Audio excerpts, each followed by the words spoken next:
progressive who gets things done, and the root of that word, progressive, is progress. But I've heard Senator Sanders' comments, and it's really caused me to wonder who's left in the progressive wing of the Democratic Party. Under his definition, President Obama is not progressive because he took donations from Wall Street. Vice President Biden is not progressive because he supported Keystone. Senator Shaheen is not progressive because she supports the Trade Pact.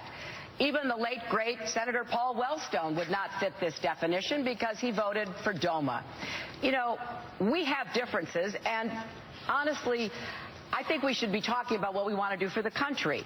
But if we're going to get into labels, I don't think it was particularly progressive to vote against the Brady bill 5 times. I don't think it was progressive to vote to give gun makers and sellers immunity. I don't think it was progressive to vote against Ted Kennedy's immigration reform. So we can go back and forth like this, but the fact is, most people watching tonight want to know what we've done and what we will do.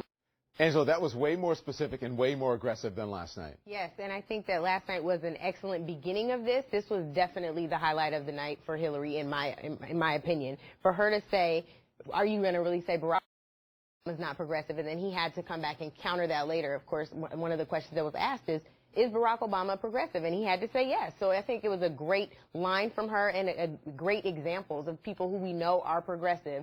And so it's kind of like, this is dead in the water. It's time to move on. All right, she so also showed him some tit for tat on this, which is, I'm going to hammer you on your Brady bill votes. You know, I'm going to hammer you on a derivative vote. I'm going to hammer you on some things if you keep up this name calling. Yeah. The derivative vote got a little lost in the sauce, though. Yeah. I thought that was a little deep. It was a little deep, but you know, they could push at it if they keep up with this he didn't really have a comeback for that. He did not. He did not. So, okay, go ahead, Bob. His comeback would be, are you really trying to come at me from the left? I'm a democratic socialist. I mean, she can point out a very few things where Bernie Sanders hasn't been a hardline leftist, but the fact of the matter is that she, in everything else that she's doing, is constantly trying to position herself as the more centrist, more electable candidate. So she's walking quite a tightrope all the time. She can point to one issue, really, which is guns, and Bernie Sanders from Vermont, a very gun-friendly state. Other than that, she can't come from Bernie's left on anything, and she wants to be just progressive enough to be acceptable to the base, but not so progressive that when it's a general. I think she said in the lead-up to all of that is that none of us is perfect. Nobody here is perfect, and we can all find reasons that we're not progressive enough or we're not left enough. But if being progressive is being perfect, Bernie Sanders is closer to perfect than she is.